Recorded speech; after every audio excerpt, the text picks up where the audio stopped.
Alrighty guys, it is November and you know what that means. That means that Black Friday is right around the corner. So we thought it would be a good time to do a comparison between Lost Artistry's best-selling lash supplies and our worst selling lash supplies to see if we maybe have some overrated products on our best-selling side and perhaps some hidden gems on our worst-selling side.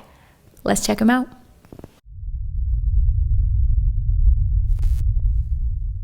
Before we dive into the juicy details of this video and change your mind on all the products that you're currently shopping at Lost Artistry Lash, don't forget to take this moment to like, comment, subscribe, and ring that bell so that you're always notified when we post brand new lash content. Let's get into it. Okay, so starting off with our best-selling side, let's talk about some pre-made fans. So, little fun fact, Lost Artistry only sold pre-made fans in the beginning. That's literally the only product we started with. No glues, no lashes outside of pre-made fans. So we know a thing or two about pre-made fans.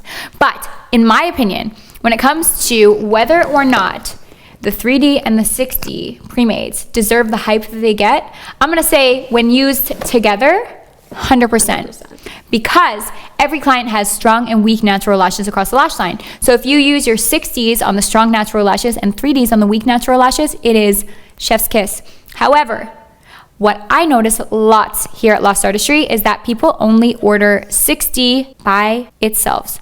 No 3Ds mixed with it, which means what are you guys using on the weak natural lashes across the lash line? So if you are the artist who's only purchasing 6D pre-made fans, it might be good for you to start buying some lower diameters together. 6D by itself doesn't deserve the hype. 6D with 3D definitely deserves the hype that it gets. To back this theory up, here is a 3D only set.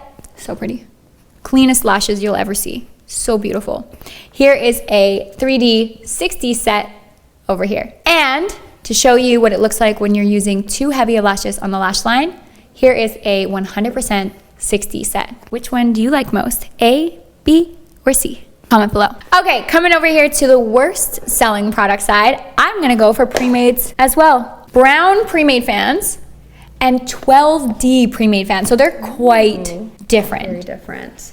What's your thoughts? Personally, I love both. Why? Because I have so many clients that are suitable for brown lashes, like older clients, clients with a fair skin tone. So that's a must on my cart for me. And 12Ds, like I still got my mega volume girlies. I know the clean girl aesthetic is a thing, but we have our girls that love their drama. So 12Ds will always help me achieve that. You know what, for me, I think that everyone should have a small quantity of both of these in their stock. I think brown in particular, especially, so we carry light and dark brown here at Lost Artistry. And even if a client comes in to see me and they want dramatic looking lashes, but they have a very fair skin tone and light natural lashes, even for those looking for drama, I opt for brown. Now, when it comes to the 12D pre-made fans, I don't just use these on my girls who want drama. Sneaky little hack. Do I think you need to have a fat stock of this in your closet? Probably not, but what I like to use them for a lot more than you guys probably even know looking at my sets, I use them when my client has a lower lash count, but they want a little more something. So I might just put 4 to 10 of these 12D pre-made fans in my set on the strongest natural lashes, and it just adds a little bit of something extra. I might do a 3D set and put like 4 to 6 12D pre-made fans in my set, and it just adds just something a little bit more, especially if a client has a lash gap. Yeah, so true. And if you're sitting here thinking, well, how do I know which natural lashes are suitable for 12D.03 pre-fans? Check out this chart right here. This is our weight equivalency chart. It will help you so much. I used to print this out and keep this on the side of my station even before I worked here. It was so helpful. So don't be afraid to take a little screenshot, or you can also reach out to us and we'll send it over to you. 100%, guys. Mixing dimensions in your set is key. Chef's kiss. Back to the good side. Just kidding. Let's go for something bougie like our Nano Mister. Ooh, hand it over. Feels like a fall day. Like a soft little pillow kissing your skin. It's so nice. It is. It's just nice in the middle of your day. Sometimes I just do this when I'm like, oh, I have another client that I don't want to do. And then I just give myself a little spritz and I feel ready to go. It is true. It does give that very luxury feel, which is definitely why it's worth the hype. But one thing I will say is that its purpose is to cure the glue and lock all those fumes in. So it's great for sensitive clients, great for allowing your client to wet their lashes right after the service. But Super Bonder also does that job while adding flexibility to the bond. So if you have Super Bonder, you don't necessarily need to use this, but for the clients who love a little something something at the end, then it's great to have on your station. And if you call your services luxury and you finish with this, it really does add a luxury touch. But is it necessary? No. If you're using Super Bonder, it's doing the job for you in a much more controlled manner. So it's worth the hype? Heck yeah. But it is definitely not necessary. 100%. Okay, next up on my side on the worst selling products is actually one of my personal favorite products here at Lost Artistry Lash. I grab for this puppy every single time that I do lashes. I'm not even kidding. I mix a few of these in every time I'm doing wispy sets, which is probably 98% of the time that I do lashes. They're textured volume lashes. Seriously, if a golden light could shine from this tray, it would be appropriate, in my opinion. And nobody buys this. Everyone is sleeping on this product. So what it is, it's the exact same lashes that you love in any diameter that you love for volume lashes. And instead of having one length per strip, it has 3 lengths. So if the tray reads 13 millimeter, it also has 12s and 11s across every strip. Guess what that means, guys? When you're doing your wet lash sets like this one, it's already making them wispy for you with you doing literally nothing. And if you want to make spikes, there is no better tray to use than the textured volume lashes. I highly recommend, if you want to create wet lash sets just like these, grab yourself, guys, Black Friday is coming up. Grab yourself a tray of this and you can thank me later. You're gonna be obsessed with it and nobody knows about it. Period. Period. All right, moving on to our Cyano free adhesive. Ooh, this is perfect for clients who have sensitivities or allergies. Now, okay, yes, it is good for clients with sensitivities and allergies, but one thing I notice here at Lost Artistry is that people come by, they order this Cyano-free bottle expecting it to be the unicorn of lash glues, meaning that their clients are never, ever, ever going to have a sensitivity or allergy to lash extensions ever again if they are to buy this golden dust.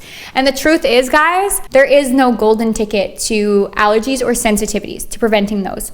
I hate to say it. So, Cyano-free means there's no cyanoacrylate in the bottle. Is it worth the hype? Yes. It's amazing for clients who have sensitivities to cyanoacrylate. But the tricky thing is that people have allergies to all kinds of things when it comes to lash extensions. They have allergies to acrylites as a whole, black carbon, or people who have sensitive skin such as eczema, whatever, as a whole, and then they put lash extensions on and their bodies just reject it. So if you're that person who has a sensitivity that's unrelated to cyanoacrylate, no, this isn't going to take away your allergy. But for a lot of people, it works like a charm. So is it worth the hype? Yes, but also no. It depends on who you are as a client. But what I will say, it actually brings me back to my side, is our Freshi product. So Freshi is actually a product that doesn't sell very well here at Lost Artistry, but it is actually a miracle product. If you open it up and put it on the side of your station while you're lashing, it sucks the glue fumes out of the room and into the bottle. So what that means and why that's helpful is because glue fumes are attracted to moisture. So if we or our clients are the closest moisture to the glue bottle or the glue dot, then it's going to be attracted to us, aka our eyes as lash artists might feel a little more tired or burny, or we might notice our nose starts to run. And our clients might notice redness to the eyes if their eyes are open a little bit. But with Freshi, the glue fumes, not all, but a lot of them are gonna get attracted to the bottle instead of us, making it so we're less likely to react. And you can speak on this, Anna, because you have allergies. Oh, absolutely. Especially when my nose runs throughout the service. Never have to worry about that when I have Freshi out. So it's helping your clients and it's helping you if you're sensitive or your clients are sensitive. Absolutely. It's underrated. Very underrated. Go buy it. Black Friday. I know the deals that we're having this Black Friday. I know it's early in the month and we haven't dropped them yet, but you want to know? Are you going to be a deal dropper right now? Should we? Maybe in the comments. I don't know. Comment. Do you guys want to know like what's coming up? Yeah. Are you curious to Or know? you want to keep it secret? Top secret. Let us know. Let us know in the comments. Maybe in the next video we'll drop the deals. All right, we're down to the final two products, both best selling. Let's start off with our ultra dark volume lashes. I reach for these every time I do a set. I know you love your camellias. I love my ultra darks.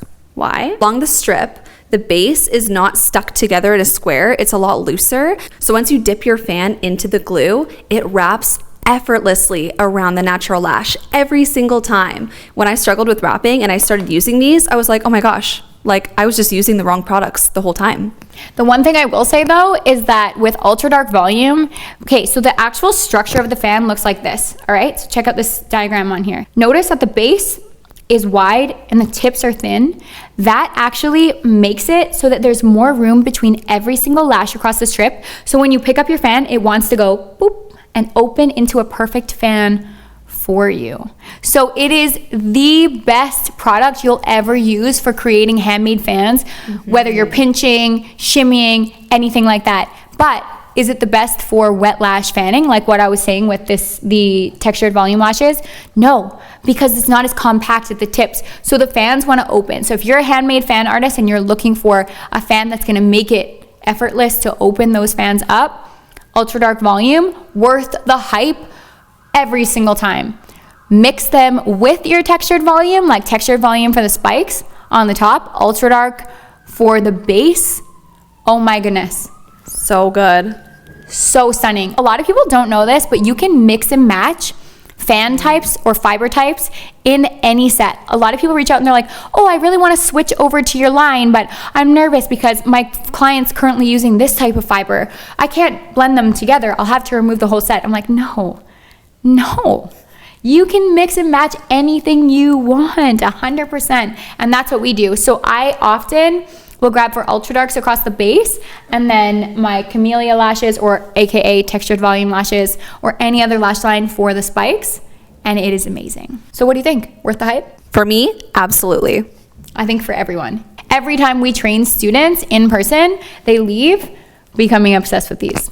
All right, final two on my side. Let's grab for the inspection mirror. Underrated, just saying it right off the bat, guys. This is the only way that you can see if the bottom lash layer is covered. Hold it underneath your client like this, and you can see if there's any unlashed natural lashes across the bottom layer. Guys, if you don't cover 100% of the bottom layer, you need to just go ahead right now, go on to lostartistrylash.com, sign up for one of our trainings, because if you don't cover 100% of the bottom lash layer, your set's never gonna look as good as it possibly could. Oh, and not only for the bottom layer, but it's also great if you're building a textured or a spiky lash set. It's so great to see if those spikes are perfectly directed, because if there's any wonky ones, you can easily just remove it and replace it. But you won't know if they're wonky if you don't use your inspection mirror. Truth is that we can't, from a lash artist point of view, see what the set is gonna look like when the client opens their eyes without an inspection mirror. And we're not trying to impress ourselves when we're looking down at the lash set. We're trying to impress our clients when they open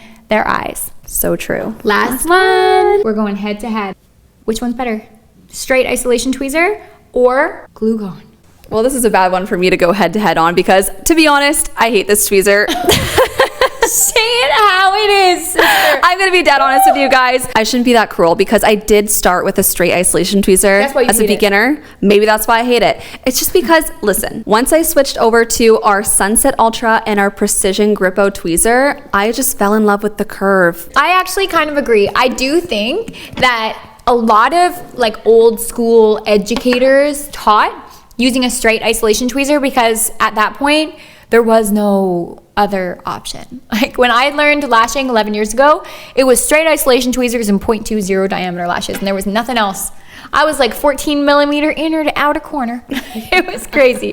But we've come a long way, and I think old habits die hard because we just get caught in our ways. And truth is, guys, straight isolation tweezer is harder on your hand and wrist in order to make good isolation. If you're using a curved isolation tweezer, it's literally doing the work for you, saving yourself from carpal tunnel, straight up. Okay, Glue Gone.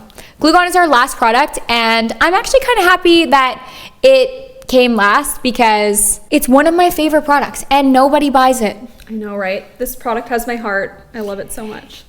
I don't know what you use it for. I think you use it in a different way than I do. But for me, I have like a phobia against germs. And I have this like in my mind, there's like this visual animation that like plays when I lay my tweezers down on my station. And I can just see all these like little micro buggies that are just climbing up. They're like, hee hee, like, and they're like climbing up to the tippy top of my tweezers, just waiting to jump from the tweezer onto my client's lash line and give them a dirty something. Woo!